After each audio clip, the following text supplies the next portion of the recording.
It's game week. It's game week.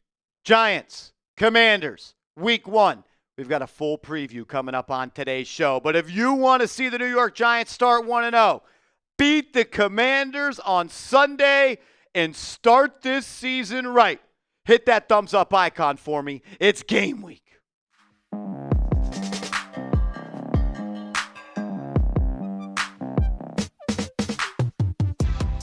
I've been waiting a long time to do this video. My week 1 preview of Giants versus Commanders. Appreciate everybody for clicking on today's video. You're watching Giants Now by Chat Sports, and I am your host, Marshall Green. Let's start with some injury news for the Washington Commanders. They are going to be out their star interior offensive lineman, Sam Cosmi. He tore his ACL in the divisional round of the playoffs against the Detroit Lions, and he is going to miss at minimum the first 4 weeks of the season for Washington. The only real injury for the Giants at this point is Theo Johnson, and it's kind of TBD at this point if he is going to play or if he is not going to play. We don't know either way. He has not practiced in a couple of weeks, but we could see him out there for the Giants. I want to do my preview like this. I reached out to my guy Jack Sperry, who is the host of the Washington Commanders Report here at Chat Sports. So if you're a Commanders fan watching this video, which I'm sure you are, 1, hold this L, and 2, go check out that channel. I asked him 5 ways that the Commanders beat the New York Giants. So let's just go through his reasonings. Number 1, Jayden Daniels is him. And yeah, that makes sense. Jayden Daniels is going to carry the Commanders to a win if they do win. I still wish he was a New York Giant. I know you got Malik Nabers. I know you got Abdul Carter. You know you got Jackson Dart. But I think Jayden Daniels has the potential to be one of the best quarterbacks in the National Football League during his time in this league. He is special, no doubt about it. The Giants have to do a good job of trying to contain him as a runner and as a passer. The Commanders are a team that starts fast. And when they do start fast, they win almost every game. And when they do, it's because of a guy like Daniels, who through his rookie year was awesome. Completing almost 70% of his passes, throwing for almost 210 a game, 25 tutties, just 9 picks. But most importantly, he can beat you with his legs as an athlete. Almost 900 yards on the ground and 6 rushing touchdowns. When the Commanders get into 3rd down and 4th down, Kingsbury is going to use him as a runner.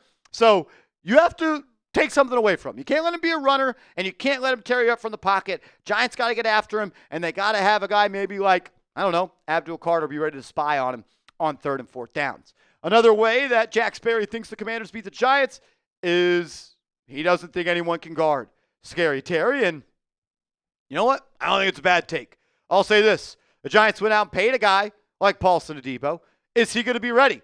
Like, McLaurin's one of the best wide receivers in the NFL. Just got paid, $30 million per year on a new contract extension.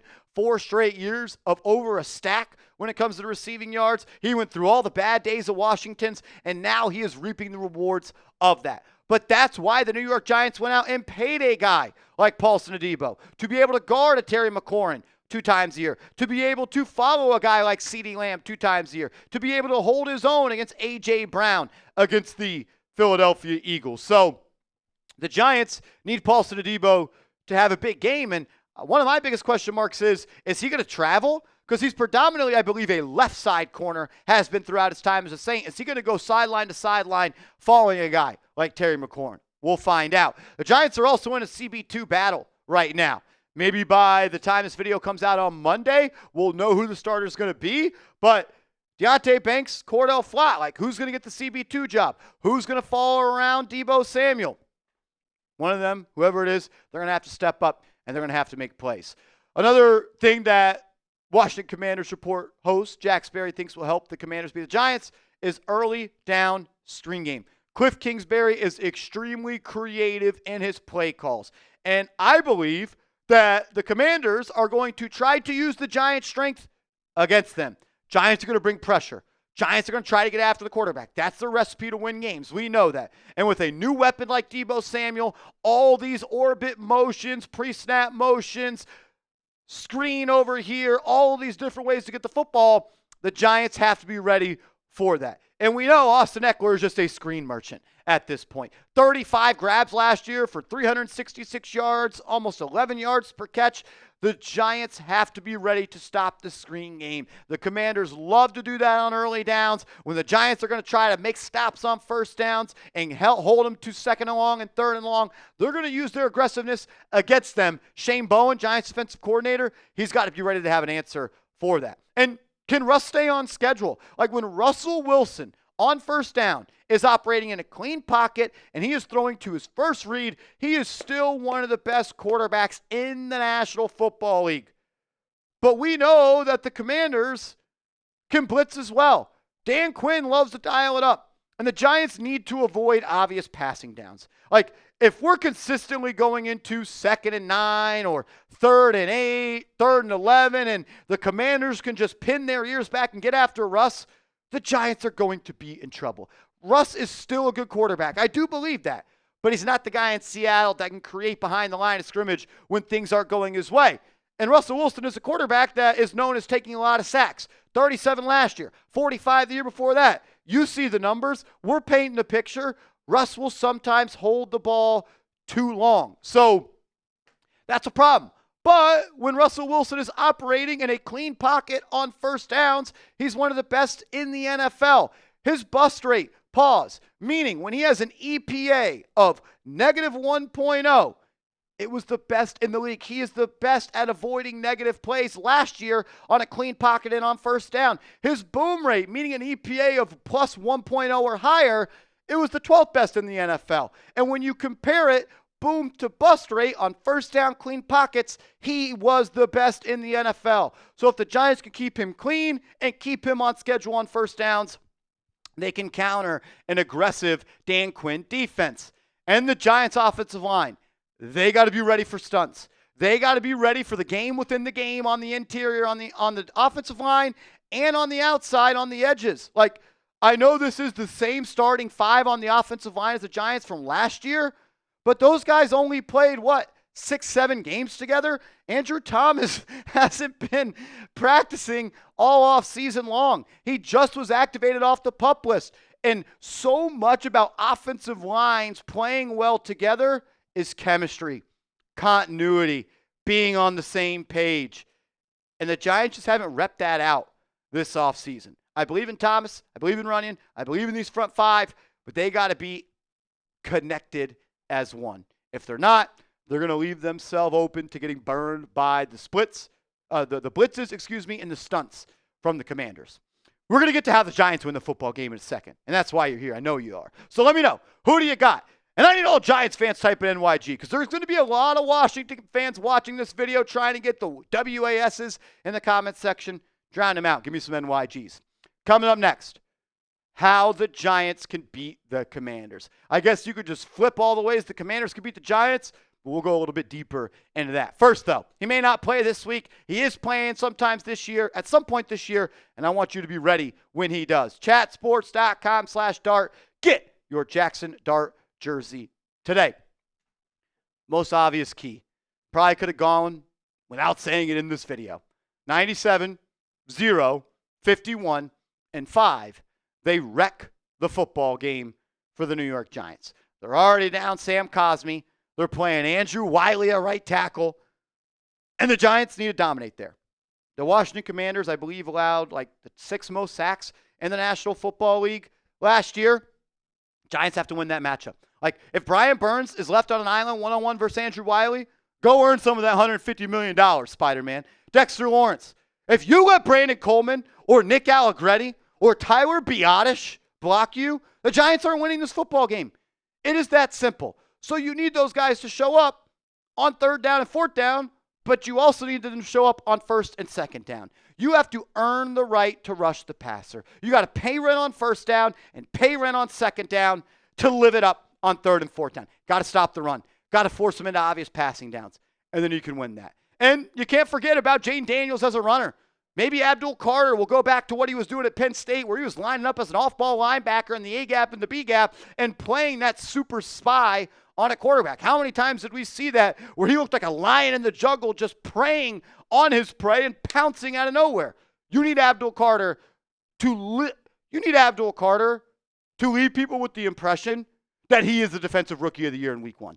Go do that and you're going to win the football game. On the offensive end, you have to be explosive. The New York Giants the last 6 years, for no other reason than maybe one, have been allergic to creating explosive plays. You look at the explosive play rate from last year, terrible football team, terrible football team, terrible football team, terrible football team. And then Mahomes. What does this say? It is impossible, unless you have Patrick Mahomes, to be an unexplosive offense and consistently put up points. Yeah, you've improved the quarterback spot, but I don't think Russell Wilson, and that's why you brought him here to be explosive. You need this team to be explosive. Listen to these numbers. Over the last 5 years, if a drive has 0 plays of 15 plus yards, you score points at just 15%. You score a touchdown at just 6%. And you average 0.7 points per drive. If a drive just has one singular 15 plus yard play, you put points on the board 60% of the time.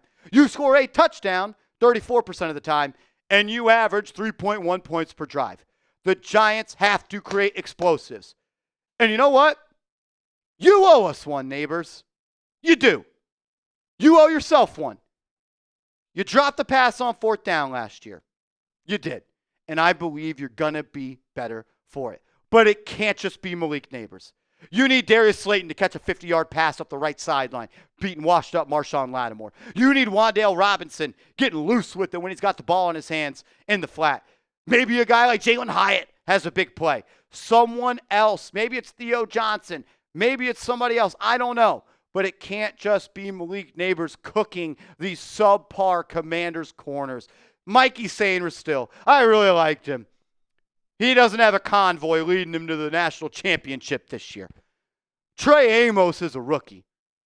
Marshawn Lattimore is washed up.